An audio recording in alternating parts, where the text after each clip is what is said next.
The heartbreaking video of a 5-year-old Syrian boy named Amran sitting in an ambulance after being pulled from the rubble after an airstrike in Aleppo focused the world's attention on the horrors of the war in Syria, with 136 million views on Facebook alone.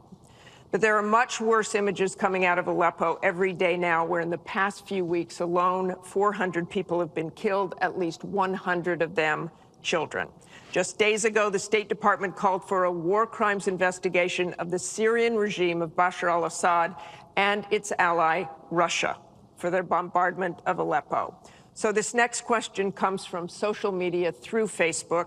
Diane from Pennsylvania asks, if you were president, what would you do about Syria and the humanitarian crisis in Aleppo? Isn't it a lot like the Holocaust when the U.S. waited too long before we helped? Secretary Clinton, we will begin with your 2 minutes. Well, the situation in Syria is catastrophic. And every day that goes by, we see the results of the regime by Assad in partnership with the Iranians on the ground, the Russians in the air, bombarding places, in particular Aleppo, where there are hundreds of thousands of people, probably about 250,000 still left.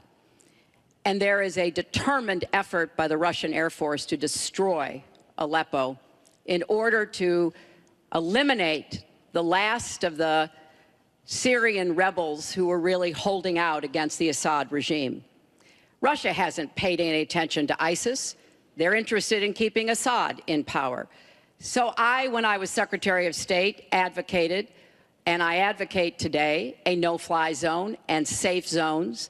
We need some leverage with the Russians because they're not going to come to the negotiating table for a diplomatic resolution unless there is some leverage over them. And we have to work more closely with our partners and allies on the ground. But I want to emphasize that what is at stake here is the ambitions and the aggressiveness of Russia. Russia has decided that it's all in Syria, and they've also decided who they want to see become president of the United States, too, and it's not me. I've stood up to Russia. I've taken on Putin and others, and I would do that as president. I think wherever we can cooperate with Russia, that's fine, and I did as Secretary of State. That's how we got a treaty reducing nuclear weapons. It's how we got the sanctions on Iran that put a lid on the Iranian nuclear program without firing a single shot. So I would go to the negotiating table with more leverage than we have now.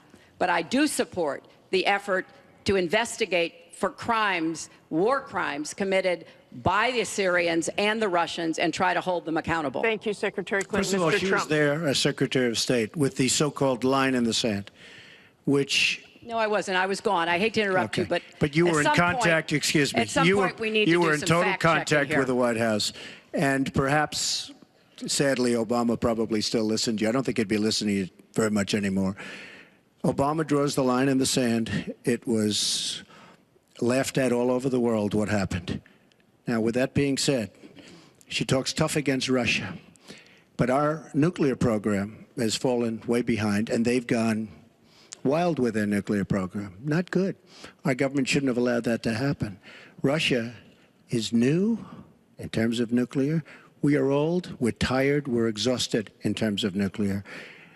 A very bad thing. Now, she talks tough. She talks really tough against Putin and against Assad. She talks in favor of the rebels. She doesn't even know who the rebels are. You know, every time we take rebels, whether it's in Iraq or anywhere else, we're arming people. And you know what happens? They end up being worse than the people. Look at what she did in Libya with Gaddafi. Gaddafi's out. It's a mess. And by the way, ISIS has a good chunk of their oil. I'm sure you probably have heard that. It was a disaster.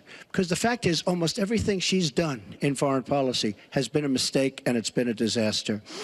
But if you look at Russia, just take a look at Russia, and look at what they did this week, where I agree she wasn't there, but possibly she's consulted. We sign a peace treaty. Everyone's all excited. Well, what Russia did and with Assad, and by the way, with Iran, who you made very powerful with the dumbest deal perhaps I've ever seen in the history of deal making, the Iran deal with $150 billion, with the $1.7 billion in cash, which is enough cash to fill up this room. But look at that deal. Iran now and Russia are now against us. So she wants to fight. She wants to fight for rebels. There's only one problem. You don't even know who the rebels are. Mr. Trump, So Mr. what's the Trump, purpose? your 2 minutes And one is thing I have up. to say, Your 2 I minutes don't is like up. Assad at all, but Assad is killing ISIS. Russia is killing ISIS, and Iran is killing ISIS. And those three have now lined up because of our weak foreign policy. Mr. Trump, let me repeat the question. If you were president, what would you do about Syria and the humanitarian crisis in Aleppo? And I want to remind you what your running mate said. He said provocations by Russia need to be met with American strength, and that if Russia continues to be involved in airstrikes along with the Syrian government forces of Assad, the United States of America should be prepared to use military force to strike the military targets of the Assad regime. Okay. He and I haven't spoken, and I disagree. I disagree. You disagree with your running mate. I think we have to knock out ISIS. Right now, Syria is fighting ISIS. We have people that want to fight both at the same time. But Syria is no longer Syria. Syria is Russia, and it's Iran, who she made strong, and Kerry and Obama made into a very powerful nation and a very rich nation very, very quickly, very, very quickly.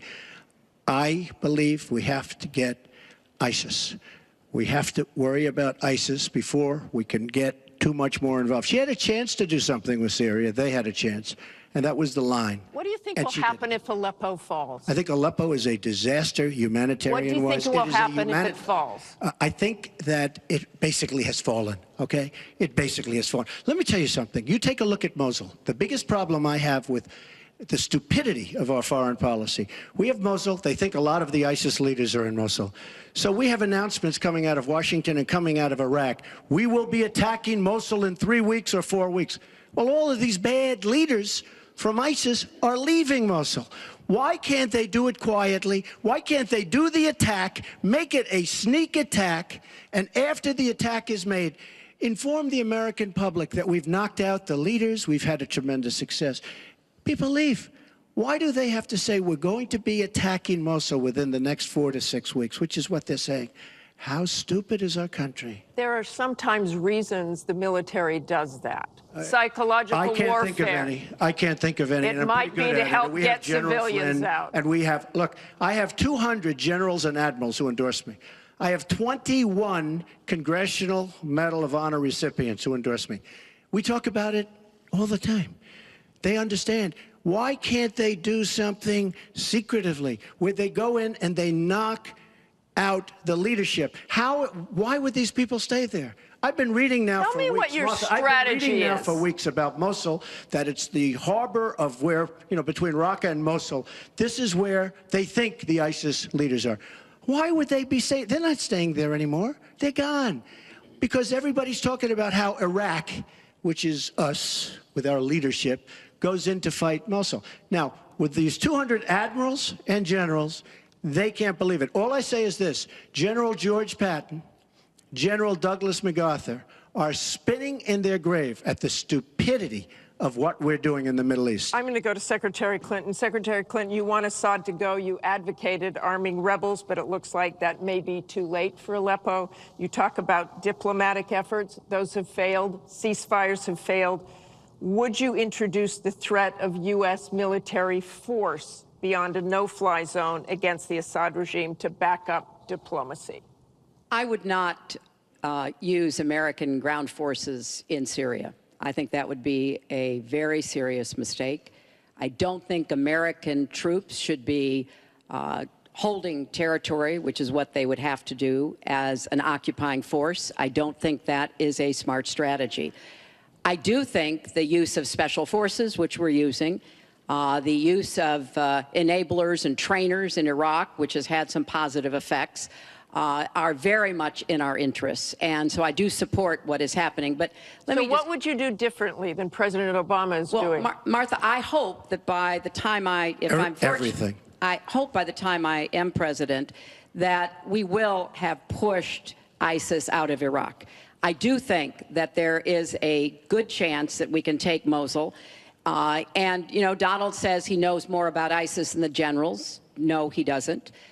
There are a lot of very important planning going on, and some of it is to signal to the Sunnis in the area, as well as Kurdish Peshmerga fighters, that we all need to be in this, and that takes a lot of planning and preparation.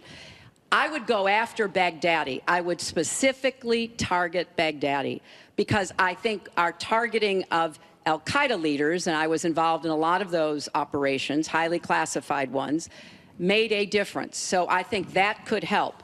I would also consider arming the Kurds. The Kurds have been our best partners in Syria as well as Iraq. And I know there's a lot of concern about that in some circles, but I think they should have the equipment they need so that Kurdish and Arab fighters on the ground are the principal way that we take Raqqa after pushing ISIS out of Iraq. Thank you very much. We're going to move on. Funny, she went over a minute over, and you don't stop her. When I go 1 second over, it's like you a had big deal. many answers. It's really very interesting. We've got a question over.